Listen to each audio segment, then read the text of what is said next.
इस न्यूज के प्रायोजक हैं SRS international school and college Kadipur Raunapar Azamgarh CBSE board से मान्यता प्राप्त कक्षा नर्सरी से 10वीं तक व Shri Ranjit Singh inter college UP board से मान्यता प्राप्त कक्षा 6 से 12वीं तक व Shri Ranjit Singh ITI college Kadipur Raunapar NCTB new Delhi से मान्यता प्राप्त ट्रेड इलेक्ट्रीशियन व फीटर प्रवेश प्रारंभ है। अति शीघ्र एडमिशन कराने का अवसर प्रदान करें। सीटें सीमित हैं। चेयरमैन सुधीर कुमार सिंह व प्रबंधक संजय कुमार सिंह।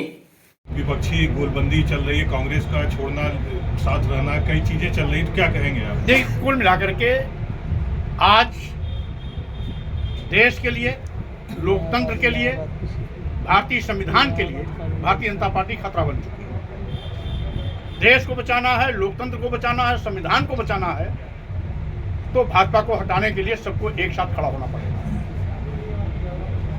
2024 लोकसभा का चुनाव भाजपा की विदाई का चुनाव होगा।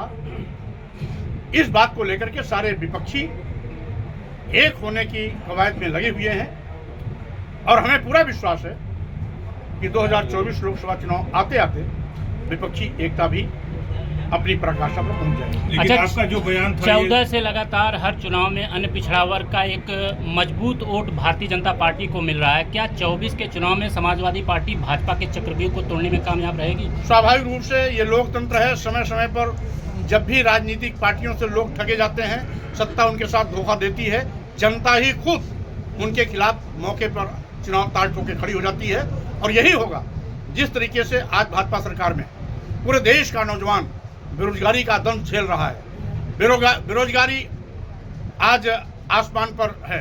नौजवान सरकारी नौकरियों के लिए तरस रहे हैं। ये पहली सरकार है आज़ादी के बाद जो सरकारी विभागों को अपने निजी चहेते उद्योगपतियों को कौड़ियों के भाव बेच रही है। देश के सभी बंदरगाह बेच दिए, एयरपोर्ट बेच दिया, एयर इंडिया बेच दिया, LIC बेच दिया, सारे रेलवे स्टेशन बेच दिए, कई दर्जन ट्रेनें बेच दी, यहाँ तक कि बैंक भी इन उद्योगपतियों पर मेहरबान है। अभी अरबों खरबों का घोटाला जिस तरीके से उजागर हुआ है उसमें भाजपा सरकार कितना भी अपने चहेते उद्योगपति को बचाने की कोशिश क्यों न करे, बचा नहीं पाएगी। वहीं दूसरी ओर महंगाई से देश की जनता की कमर टूट रही है। उत्तर प्रदेश के किसानों पर डबल मार है। एक तो महंगाई की, दूसरे छुट्टा जानवरों की। किसानों की फसल चर करके चौपट कर दे रहे हैं। कहने के लिए तो प्रधानमंत्री किसान सम्मान निधि देते हैं साल में 6,000 रुपया, लेकिन लाखों रुपए की फसल छुट्टा जानवर चरा ले जा रहे हैं। उससे निजात आज तक सरकार नहीं दिला पाई। वहीं पर GST छोटे और मध्यम श्रेणी के व्यापारियों के लूट का माध्यम बन गई है। और साथ ही साथ आज भारतीय जनता पार्टी की सरकार ईस्ट इंडिया कंपनी के तर्ज पर काम कर रही है। जिस प्रकार ईस्ट इंडिया कंपनी पूरे देश को लूटकर पूरा पैसा इंग्लैंड भेजती थी, उसी प्रकार से भाजपा सरकार पूरे देश को लूटकर तबाह कर अदानी और अंबानी की तिजोरी भरने में लगी हुई है। तो स्वाभाविक रूप से देश में भाजपा सरकार ने जो नारा दिया था, सबका साथ, सबका विकास, सबका विश्वास, ये भाजपा सरकार ने सबके विश्वास के साथ विश्वासघात किया है। तो स्वाभाविक रूप से वही जनता जो इनकी सरकार बनाई थी वही इनको गिराएगी। आप क्या कहेंगे इस तरीके से, जिस तरीके से समाजवादी धरती भी है यहाँ? देखिए, आज तो मुख्य रूप से हमारे बहुत ही पुराने मित्र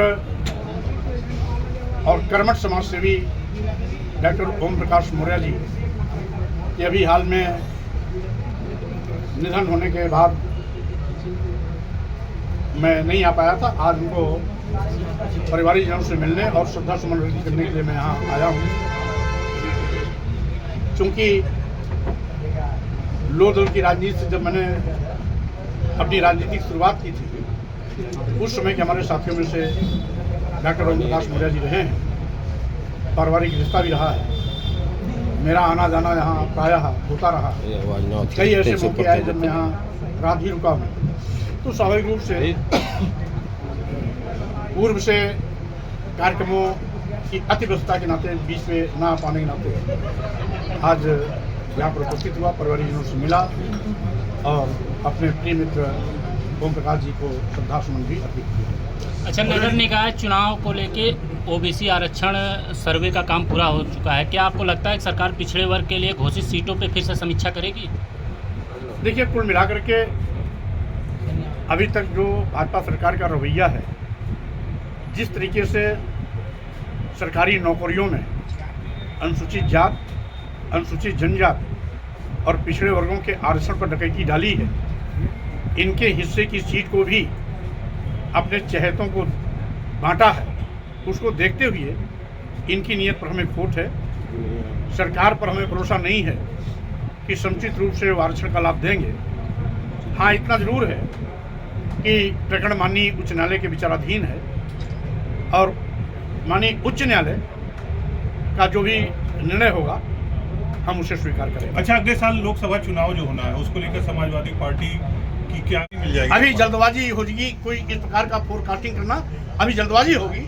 हाँ, इतना जरूर है कि भाजपा का बुरिया बिस्तर जरूर बंधेगा।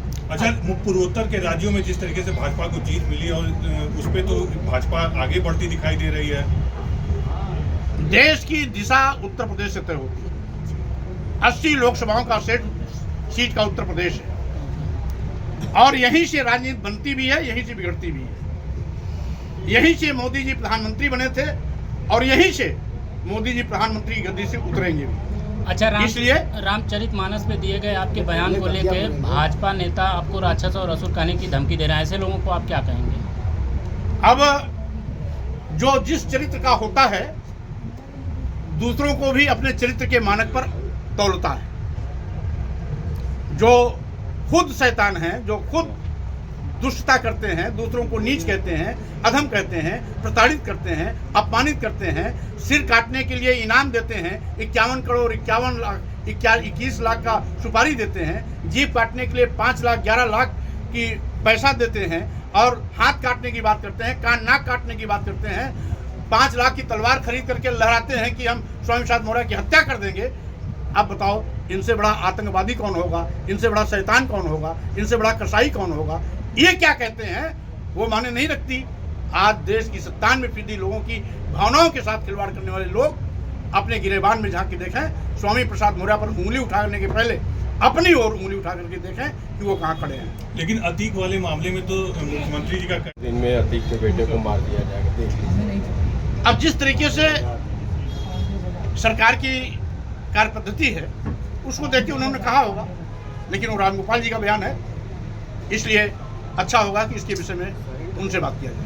बुलडोजर नीति सर, बुलडोजर नीति को किस हद तक आप सही मानते हैं? देखिए, बुलडोजर कोई कानून नहीं है, ना आईपीसी की किसी धारा में है, न सीआरपीसी किसी धारा में है, न संविधान में है। इसलिए सरकार की अराजकता और द्वेष भावना की मानसिकता तथा विपक्ष की आवाज को कुचलने की मंशा की देन है बुलडोजर। हमारे पास अपराधियों पर चाबुक लगाने के लिए आईपीसी सीआरपीसी के कानून पर्याप्त हैं।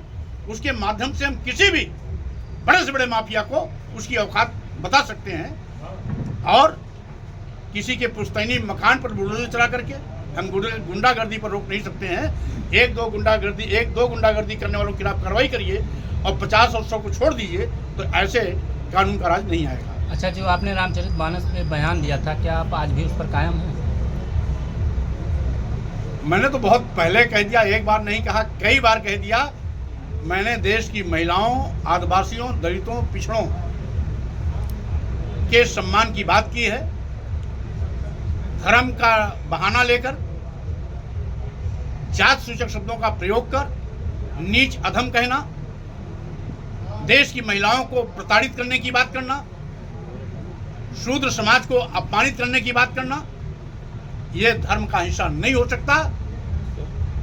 और 97% लोगों की भावनाएं जो आहत हो रही हैं वो सब हिंदू धर्म के ही लोग हैं, किसी और धर्म के लोग नहीं हैं।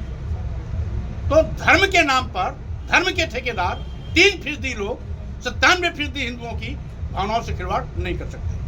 मैं उस पर आज भी कायम काम की है। देखिए, भारतीय जनता पार्टी झूठ की खेती करती है। अभी यही भारतीय जनता पार्टी कहती थी कि अखिलेश यादव की सरकार में 86 एसडीएम में 56 एसडीएम यादव हुए। एक मुख्यमंत्री इस प्रकार की बात करता है, जबकि लोक सेवा आयोग उसके अधीन है, सारे मेंबर उसके हैं, सारे चेयरमैन उसके हैं। उनको तो आंकड़ा मंगा लेना चाहिए। अखिलेश यादव के 5 साल के कार्यकाल में कुल 110 एसडीएम का चयन हुआ था। 110 एसडीएम में 14 यादव एसडीएम चुने गए थे, 20 ब्राह्मण भी चयनित हुए थे। तो न 86 का आंकड़ा सही है, न 56 का आंकड़ा सही है। 110 में 14 एसडीएम यादव समाज के, तो 20 ब्राह्मण समाज के भी। लेकिन वो माफियाओं की बात करते हैं कि सपा के राज में माफिया बहुत पले बढ़े और उसी का नतीजा कि अतीक अहमद आज इतना मनोबल बढ़ा कि इस तरीके से गनर को मार रहे हैं और गवाह को मार रहे हैं। शायद भारतीय जनता पार्टी अपने पिछले इतिहास को देख ले। आपराधिक घटनाएं बेतहाशा इनकी ही सरकार में होती थी। आज जब तक भाजपा सत्ता में नहीं थी, तब तक दंगों की बौछार थी, और वही दंगा कराने वाले लोग जब सत्ता में आ गए तो दंगा अपने आप खत्म हो गया। सर तो इसलिए आज ऐसे लोग